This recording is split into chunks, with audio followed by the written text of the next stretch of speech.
Good morning. I'm Eric Blank, and this is the Commissioner's Weekly Meeting for Wednesday, October 30th, 2024. Commissioner Plant, any preliminary comments? Are you ready to approve the consent agenda? I am ready to approve the consent agenda. Commissioner Goman, Good morning. I'm ready to approve the consent agenda as well. as am I. Proceeding number 24A-0386R, Chaffee County, Mr. Farrell. Good morning, Commissioners. This is Alan Farrell. I'm with the Rail Transit Safety Section, and I'm here today for any discussion in relation to the proceeding you just mentioned. And if you're ready, I will now introduce that. Yep, please. In this proceeding, Chaffee County submitted an application to upgrade an existing at-grade crossing of Chaffee County Road 103 with the existing tracks owned by UPRR. The tracks are currently out of service, and there are no current plans to use the tracks in the future. Improvements to the crossing are needed due to the planned construction of a residential neighborhood on the east side of the tracks and the need to upgrade existing signage. The road on each side of the crossing will be widened to meet county specifications, and the crossing will have a new crossing surface installed. Passive warning signage at the crossing will be replaced and will include crossbucks, yield signs, and emergency notification system signs. Traffic volume using the crossing is currently 150 vehicles per day, of which 1% is heavy vehicles. No school buses use the crossing.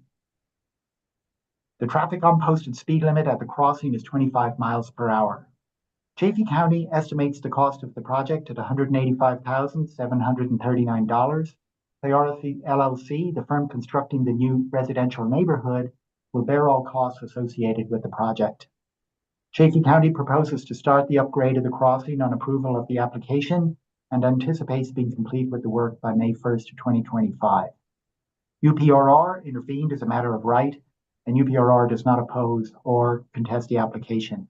And unless you have questions, I have a recommendation. No, if you could give us your recommendation, that'd be great. Thank you. Staff recommends the Commission deem the application complete, grant the application, and require Chaffee County to inform the Commission when the upgrade of the crossing is complete, and require UPRR to file an update USDOT crossing inventory form for the crossing in this proceeding by May 1st, 2025. Commissioner Plant, not so far from your home area. I support the recommendation. Commissioner Goman, I also agree. as do I, and that can be an ABC decision deeming the application complete, granting the application, and requiring the filing. So thank you, Mr. Farrell. Thank you, Commissioners. Let's take up the triple R on the DSM and BE plan last. I guess, Ms. Dundas, I think we're going to table 24AL-0275E until next week. Is that correct? If that's the commissioner's preference, that works for me. Yeah, I think that'd be my preference. I'm not quite ready, so let's move that to next week. And then let's jump to proceeding number 24AL-0433E. Mr. Haglund, cost caps. Good morning, Commissioners. Can you hear me okay? We can. Great.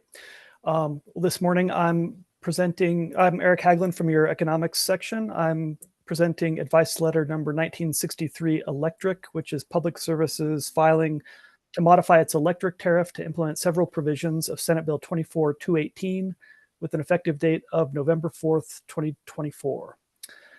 Governor Polis signed SB 24-218 into law on May 22nd of this year. Of relevance to this filing, subsection 4B Roman 3 of the law requires Public Service as a qualifying retail utility that serves more than 500,000 customers to adopt 3 new cost caps that limit the amount an individual customer must contribute for distribution system upgrades that result from the customer's service application or interconnection request. First, for distributed generation systems 25 kilowatts or less, an individual customer's responsibility for distribution system upgrades necessary to complete the interconnection are capped at $300. Second, for residential customers energizing transportation electrification or beneficial electrification, an individual customer bears no payment obligation for the associated distribution upgrades. Third, for affordable housing developments, the cost of upgrading the distribution system associated with an interconnection or energization project is capped at $300, capped at $300 per residential unit of affordable housing. While the new cost caps limit the cost responsibility of the customers whose energization or interconnection project triggers the need for a distribution upgrade, the remaining portion of the upgrade will be paid by the company and ultimately socialized among its ratepayers. To implement these new cost caps, Public Service has proposed revisions to the tariff sheets that govern the interconnection of DERs, the distribution extension policy, and Schedule PV, which is the rate schedule for photovoltaic service. The statute requires that these cost caps remain in effect until the Commission has completed the rulemaking that will begin at the conclusion of the company's next distribution system plan proceeding. The company is not proposing to change any customer rates or charges, so there are no immediate rate or bill impacts associated with this filing. However, as the company acknowledges in its advice letter, the longer-term impacts of these changes are unknown at this time and will ultimately depend on the number of service applications and interconnection requests it receives that qualify for the cost caps. Staff has reviewed the proposed tariff revisions and considers them to be consistent with the requirements of SB 24-218, and no protests have been filed in this proceeding. I can pause here to answer any questions, or I can offer a recommendation. If you can make a recommendation, that'd be great. Sure. So staff recommends the Commission allow this advice letter to take effect by operation of law. Commissioner Plant, I agree with the recommendation. Commissioner Gumman, I also agree. as do I. Thank you, Mr. Haglund. Thank you. Proceeding number 24A-0461E, Mr. Davis, ECA adjustments. Good morning, Commissioners. I'm Ron Davis of the Commission's advisory staff. Each year in mid-October, Public Service Company of Colorado files an annual application to update certain inputs to the calculation of quarterly rates for its electric commodity adjustment, or ECA. Public Service requests approval of the projected jurisdictional allocation factor, projected sales, the on-off peak price ratio, and the class-specific on-peak ratios. Once the Commission establishes those four components of the ECA calculation, Public Service will then file, on or before November 30th, the advice letter to update the ECA rates effective on January 1st, 2025. Due to that fast timeline, Public Service requests a decision approving or modifying these ECA factors in mid-November, and also requests an expedited review process for this particular application. Such expedited procedures were established way back in 2006, and Public Service's requests for shortened intervention and response periods to these applications has become routine. Along these lines, I recommend this morning that the Commission issue an order setting a shortened intervention period with pleadings due November 5th and a November 15th deadline for substantive responses to the application. Commissioner Plant, I support the recommendation. Commissioner Gilman, I agree. as do I, and that can be an ABC decision, Mr. Davis. So thank you. Ms. Harper, ABC decision opening proceeding, ABC decision addressing rate trend reports and filing requirements. Good morning, Commissioners. Ruthie Harper of your Commission Council. This matter is back in front of you today for the sole purpose of correcting an error. Last month, you issued temporary rules to continue implementation of certain provisions of Senate Bill 23-291 concerning information to be filed with the rate case, required rate trend reports, and annual reporting relating to costs prohibited from utility rates. It's been discovered that the rule attachments that were used for that decision inadvertently used an outdated version of the rules, which left out new definitions relating to customer disconnection procedures that were adopted by separate rulemaking this summer. So for transparency and for clarity, I recommend reissuing temporary rules with these definitions restored. Again, these temporary rules are in place while the Commission completes its rulemaking to promulgate a full set of rules to implement Senate Bill 23-291. That matter remains in front of an ALJ, so the Commission at this time is awaiting a recommended decision. So I'll pause here for any discussion and vote whether to adopt these temporary rules. Commissioner Plant, I agree with the recommendation. Commissioner Gilman, I also agree. as do I, and that can be an ABC decision, Ms. Harper. Thank you. Mr. Davis, 23V, should that be 24V-0609E? I think that should be 24V. Well, actually, it is a Nope. 23B Oh. because the decision before the commission this morning is whether to establish a new deadline for the filing of Public Service Company of Colorado's next distribution system plan filing. In 2023, in late 2023, the company filed a petition in this proceeding, 23V-0609E, to move that filing deadline from January 31st, 2024 to ultimately November 15th, 2024. However, on Monday, Public Service filed a motion to delay the filing of its next distribution system plan an additional month from November 15th to December 16th. So the main reason for this latest requested delay is Senate Bill 24-218, the same bill that Mr. Haglund presented to you earlier during this meeting. According to Public Service, this new legislation launches a fundamental paradigm shift in how utilities must approach distribution planning and investments. For instance, the law expands the scope, role, and requirements of that forthcoming DSP. These changes were well beyond the work the company anticipated it needed to do in December 2023, when the November 15th, 2024 deadline was requested by the company and approved by the commission. For instance, Public Service points to the requirements in Senate Bill 218 that the company must address in its next DSP a new grid modernization adjustment clause for the recovery of distribution activity costs, performance measures for interconnections, flexible load and demand management, and the timing of the energization of loads. And it also must address future planning scenarios showing different states of the distribution system. And on that point, Public Service states that the scenario modeling being contemplated by being completed by its contractor, Cavalli Incorporated, won't be ready by that November 15th filing date. Public Service states in the motion that it conferred with the parties to its first DSP proceeding, and the company states that its request for a second delay is unopposed. Because of that, the company asked the commission this morning to waive response time to this motion. So the decision point for you really is whether to push out the DSP filing another month from November 15th to December 16th. Thank you, Mr. Davis. And I'd just say I understand that Senate Bill 24-218 materially expanded the nature and scope of the company's DSP filing. As such, I'm sympathetic to the need for delay, and I'm glad the company is taking these requirements seriously, as I see them as a critical part of the statutory package.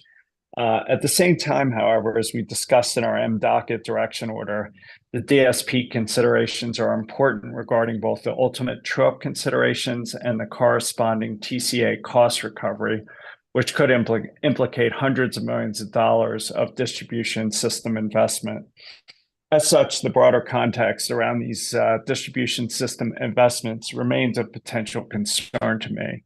So I'd approve the company's request for delay, but would put some language in the order flagging this concern in these corresponding dockets, including the TCA filing required in November and our direction for a true-up filing in April of the next year. So I guess approving the delay, but just trying to highlight the interactions between all these proceedings and making sure we have the right context. So Commissioner Plant, anywhere you'd like to go? Yeah, no, I appreciate that, and I agree with your proposal to include that language in the order, and I would support the delay. I would point out, though, that, I mean, we're 2 weeks from the due date of the DSP, and this legislation passed 6 months ago. I'm not sure why, it took this long for them to say, oh my God, we're going to need another month. They could have done this quite a while ago. I'm assuming they've been working on this since the legislation passed. I would also point out that there's other dates within the statute. I think February 2025 for a sort of a phase 2. They're shortening their time to address those issues by delaying the submission of the DSP on the front end. So while I do have some concerns over, sort of the timing and the how long it took them to submit this request for extension, I would support it. Commissioner Goman? Yeah, I largely agree with what each of you have said. And certainly agree. I think they've had quite a bit of time since the legislation passed, and I think they were significant proponents of the legislation and expressing a significant urgency to begin work planning the distribution grid and to implement different cost recovery mechanisms to do so. So I think it's totally appropriate to point out, Chairman, your points about there are significant other processes and issues that will come and follow this issue, and perhaps express an interest in not seeing further delays because we can't see kind of cascading impacts on all of the other things that are supposed to be happening after this. Thanks to both of you. Does that give you what you need, Mr. Davis, for an ABC order? It does. Thank you, commissioners. Thank you. Let's go back up to proceeding number 23A-0589EG. Mr. Mendelson, Ms. Dundas, Triple R on the DSM-B decision for 2024-2026. Yes, hello, commissioners. I'm Mike Mendelson of your advisory team. I'm joined by Lindsay Dundas of the Commission Council. Last December, Public Service Company filed its 2024 to 2026 Demand Side Management and Beneficial Electrification Plan via the instant docket 23A-0589EG. The DSM-BE plan application followed a strategic issues proceeding 22A-0309EG and a clean heat plan proceeding 23A-0392EG, which are quite relevant to the discussion today. The plan application was referred to ALJ Merbaba, who oversaw the case through a settlement and hearings. But when the company exceeded its 2024 DSM-BE budget and sought via motion in a separate proceeding, a commission determination of prudence, the commission retracted its referral and took up the matter directly. The commission approved the settlement and ruled on the budget overage, in essence, encouraging the company to restart its DSM programs and work closely with the vendor industry and other stakeholders to stay within the 3-year budget approved through the strategic issues proceeding. That order was adopted on September 11th and issued September 18th. The company responded with an application for Triple R, the only one received, on October 8th. Public Service raised 7 issues, none substantive.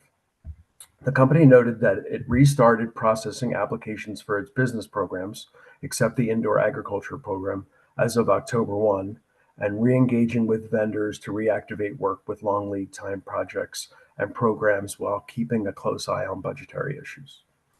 The first issue under the Triple R is regarding the 2024 program restart. In paragraph 61 of the decision, the commission stated, "We encourage Public Service to remove the pause in its business programs." Later in paragraph 64 and 65, the commission stated it directed the company to exceed its 2024 budget to cover the business program budgetary pressures and referred to its directive above to maintain payments to vendors in 2024. Public Service suggests the decision is inconsistent and requests the Commission reconsider the language in paragraphs 64 and 65 and to replace the words directing and directive with encouraging and encouragement. Public Service suggests the difference in language centers on the managerial discretion offered to the company. It requests if the Commission stays with the directive language, the Commission responds to 3 prompts. First, how a directive to restart business programs is consistent with the company's managerial discretion to implement its DSM and BE programs. 2, whether the Commission is affording a presumption of prudence for additional spend that could result from such a directive that supersedes company oversight. And 3, whether and how the Commission will reflect the reduction of the company's future abilities to achieve its savings targets in 2025 and 26 through the company's PIMs. I'll pause here for your discussion, or I can provide a recommendation. Commissioner Planner, would you like to hear a recommendation or? Sure. You, We could go with recommendation. Okay. Yeah, you give your recommendation. That'd be great. Okay, great. Advisors recommend granting the company's request on this issue. Overall, there is a delicate balance between placing responsibility for the program's success on the company with respect to both budget, maintenance, and savings achievement, and giving it the management discretion to run the programs effectively. Generally, advisors believe Public Services suggest a clarification, improve the consistency of the order, negate the need for additional clarification, and get the programs restarted without pondering exactly how that balance is achieved. Commissioner Plant. Yeah, I support the recommendation, and I would say that I think there is an inconsistency in the language, and the recommendation gets rid of that inconsistency. I would challenge their assertion that telling them to not pause programs is management of those programs. I think we just want them to manage their programs better. And I think that, we can make the language more consistent, but I would also say that, if they continue to exercise poor management, we should start to look at different models of program delivery. I think a number of the questions in this filing come down to their use of the flexibility budgets versus the base budgets, and the way in which they've been doing that, I think, is just it's not trying to manage their programs to tell them that they need to utilize these budgets in the way that we've directed. So with that, I would support the recommendation.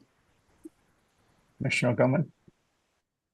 Yeah, I agree with your recommendation, Mr. Mendelson. I also agree with Commissioner Plant's point. Well, I think a clarification here could help just to align the internal language within the decision. Certainly think it is and can be within the Commission's discretion to provide more specific directives, especially in the case where we've seen some difficulty in the company managing these programs. So I think that's an appropriate clarification to make, but I think it's fine to make the language more consistent for your recommendation. I also support the recommendation and Commissioner Plant's comments. Okay, thank you. The second issue is regarding the order of spend requirement. In the order to the Clean Heat Plan proceeding, decision number C240397, the Commission required the company to spend the funds made available through the CHP and DSM-BE decisions, including the associated flexibility allowances, in a very specific manner. That's on paragraph 256. In paragraph 65 of the DSM-BE decision, the Commission discussed the potential complexities administering the multiple PIM structures associated with the order of spend requirement, but overall found the correct balance was struck. Public Service says that it forecasts that the order of spend requirement will result in lower energy savings associated with the DSM and BE plan, and will inhibit the company's ability to achieve its BE and gas EE incentives under the current PIM structures and vice versa. Public Service states it continues to work with stakeholders on implementation of the company's CHP decision and this DSM-BE plan. As that work evolves, the company seeks clarification that it may propose, after consulting with stakeholders, reasonable modifications to either the order of spend requirement or the company's PIM structures to avoid negative and unanticipated impacts from their interaction. I'll pause here for your discussion, and again, can provide a recommendation. Yeah, if you could give us a recommendation, that'd be great. All right.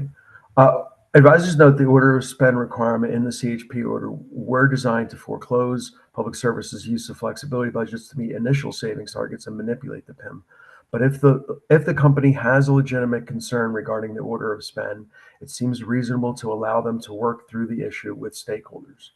Accordingly, we would recommend granting the request. Commissioner Plant?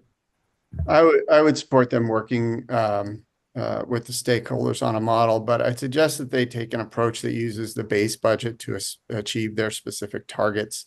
And if they find they're on track to overspend that budget, initiate a 60-90 review of the program levels and look at the option of allocating flexibility to get through the budget year if necessary. The flexibility budget is just that. It's not a base budget, and it shouldn't be treated like a base budget. But I support the stakeholder approach. Commissioner Goman? I agree. I think it's reasonable to allow them to pursue a stakeholder approach here. I agree with Commissioner Plant with regard to reemphasizing the base budget. And two other things, I think, Mr. Mendelson, you had brought this up, but just emphasizing to that eventual stakeholder group that part of our focus here is to ensure that the performance incentive mechanisms offered under both the DSM and BE framework, as well as the clean heat and everything going on, assemble to something that makes sense in terms of the order that money is spent and how those are achieved. And also just want to reemphasize having consistent and clear, transparent reporting on what money is being spent from what budget and with what results. I think it will be very important, especially since we have these kind of two different issues going on at once. It will be very important to understand where money is flowing for these different purposes as we move forward, and certainly appreciate the company making that consistent so it can be compared year to year. Okay. I support the recommendation, as well as both the comments of Commissioner Plant and Commissioner Goman. And I guess Commissioner Plant, are you all right with the two additional requests proposed by Commissioner Goman? Yes, I am. Mr. Mendelson? All righty, thank you. Okay, so the third issue relates to future SI and DSM plans. Paragraph 72 of the decision discusses the need to combine SI and DSM plan proceedings. At the top of page 33, it states, accordingly, we direct the company to file with its next SI filing its proposed final rebate and program mechanics, as it generally would for a DSM plan proceeding at the same time. Public Service argues it is premature to order the company to file its proposed final rebate and program mechanics with its next SI proceeding. Public Service notes that the statutes surrounding SI and DSM plan applications specify unique and, importantly, exclusive objectives. They suggest this is akin to making a list of ingredients to prepare a meal without knowing what the meal is. Advisors suggest that the word final was inappropriately added to the sentence above, and perhaps if the Commission wants to maintain the connection between the SI and DSM plan proceedings, it can remove that word so that we can require submission of only proposed rebates and program mechanics at that time. I'll pause here for your discussion. Commissioner Plant? Yeah, I'd support the recommendation. I think that the word, final is a little misleading. It's not final until after, after the proceeding. But I would suggest that they think of this as achieving the most savings that they can in a cost-effective way. And by cost-effective, I mean getting greater savings in the cost of the program. There are many options and programs to accomplish this.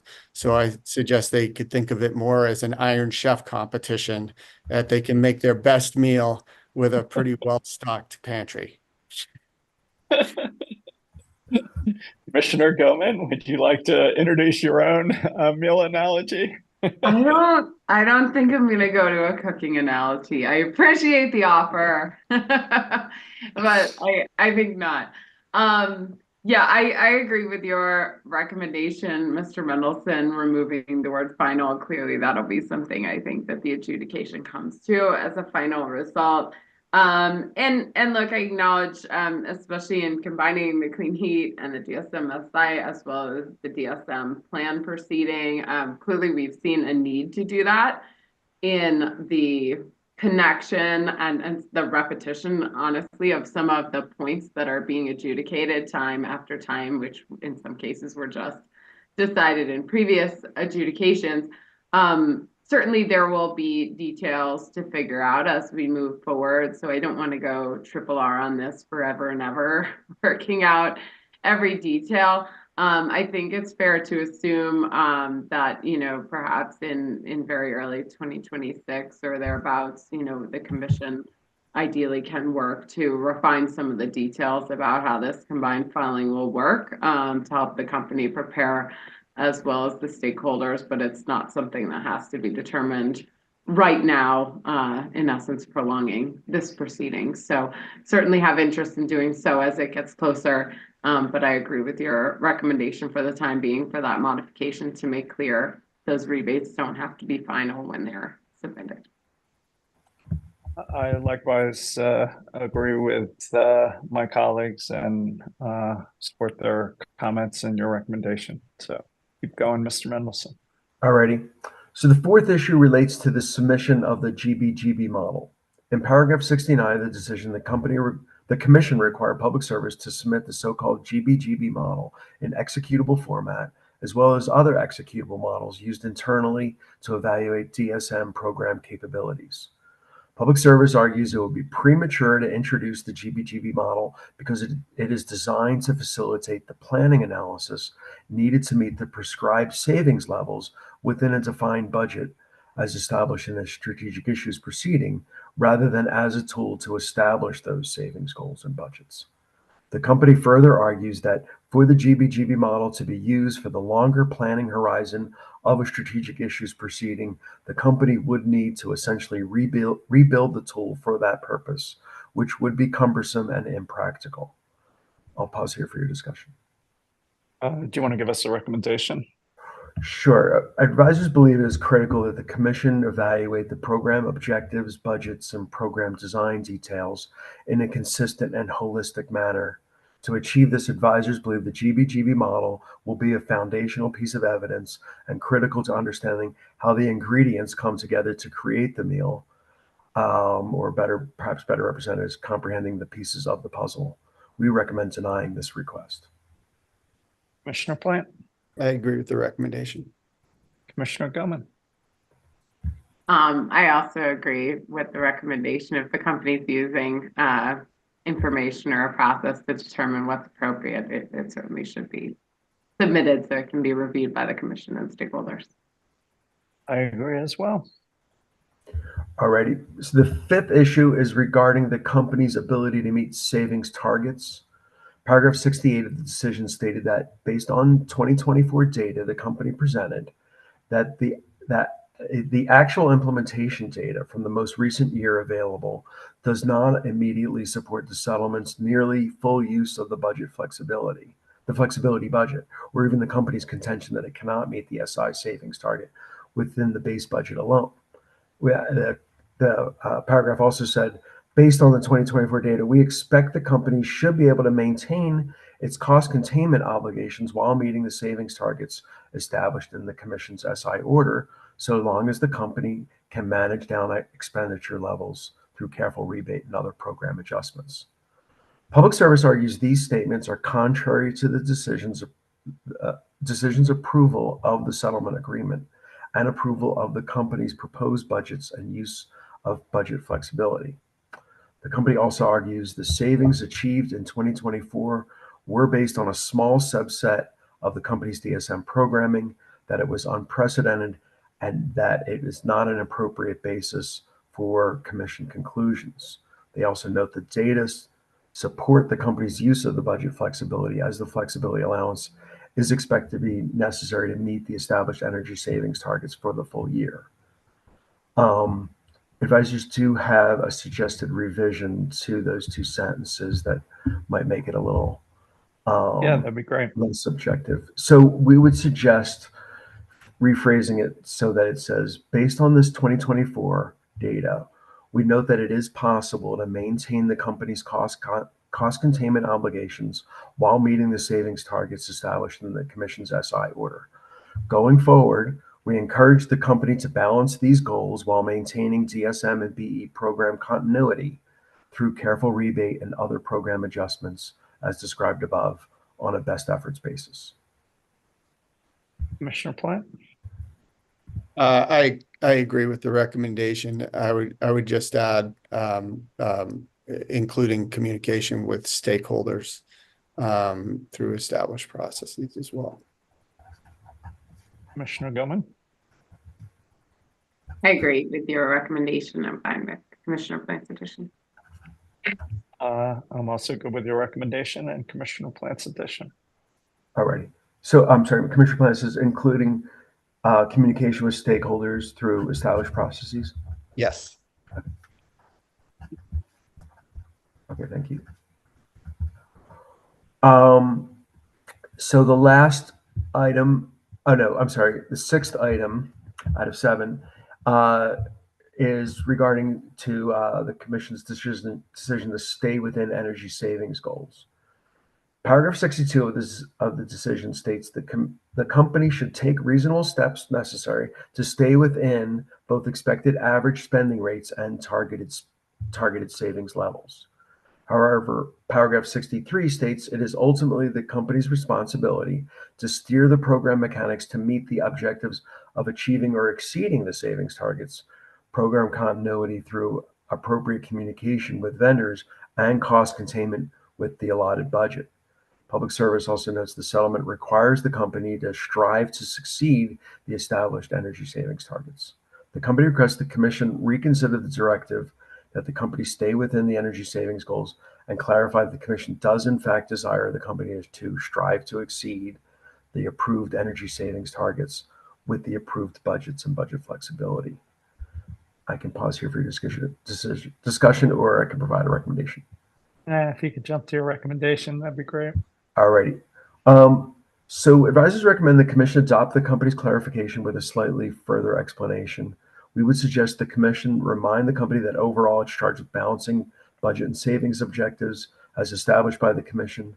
If customer demand for DSM and BE services is substantially higher than expected, as was the present case presented by the notice, the company may strive to exceed the approved energy savings targets at the embedded cost efficiency, measured as dollars per megawatt hour, approved by the Commission. We would also recommend that the Commission recognize that circumstances will occur where this is not always possible to achieve savings at the embedded cost efficiency, but clarify that the Commission is simply asking the company to make a best efforts attempt to managing its programs within these twin objectives in mind. Commissioner Plant? I agree with the recommendation. Commissioner Gilman? I also agree.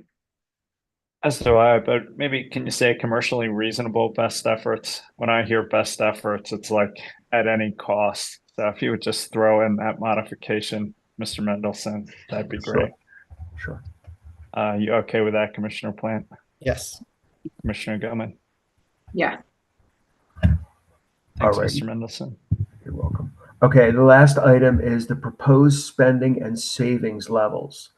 Paragraph 72 of the decision states, we also note that the instant application filed only months after the Commission's decision in the strategic issues proceeding proposed savings and spending and savings levels contrary to what was set in our SI order. We believe this only frustrates the effectiveness of the SI and subsequent plan proceedings. The company argues that its proposed spending and savings levels conform to the Commission's strategic issues order and that the spending and savings levels are reflected in the settlement and Commission approved in this proceeding. Thus, Public Service requests the Commission reconsider the statement or clarify what aspect of its application and settlement is contrary to the Commission's SI order. Advisors note that in the SI order at paragraph 35, the Commission stated, "We will impose a spending cap of $78 million per year for 2024 to 2026 to achieve the 440 gigawatt hours in savings. We also find it appropriate to institute 20% budget flexibility. We note that the goals established above are tied to the base budget of $78 million established here." Accordingly, advisors believe the Commission's expectation in the SI was clear and that its proposed spending levels in the DSM plan application did not conform to the strategic issues order. I'll pause here for your discussion or can provide a recommendation. Yeah, if you can conclude your recommendation, that'd be great. All right. And so advisors recommend the Commission reject the company's request in this instance.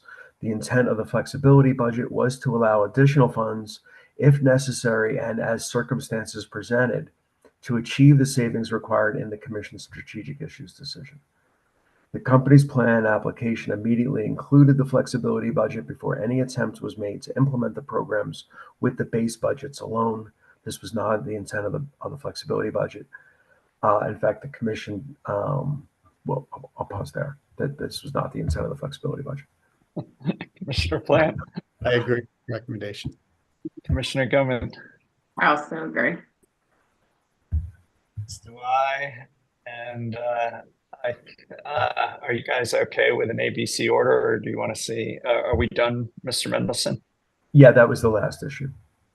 You guys okay with an ABC order? Yeah.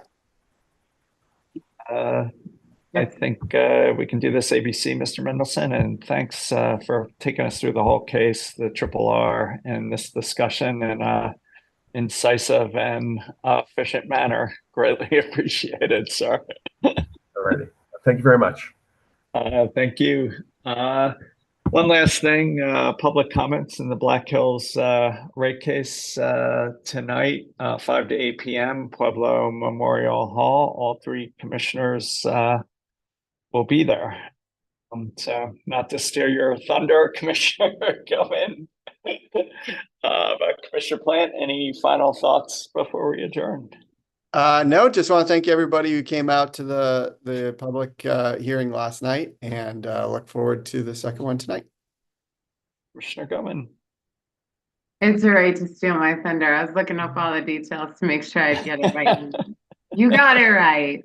5 p.m. tonight in Pueblo. Look forward to seeing anyone willing to come and share with us, and very much appreciate it. Yeah, likewise, just echo those comments. Appreciated the conversation last night and looking forward to tonight. With that, we'll adjourn and I'll see you guys in a bit. Thanks all.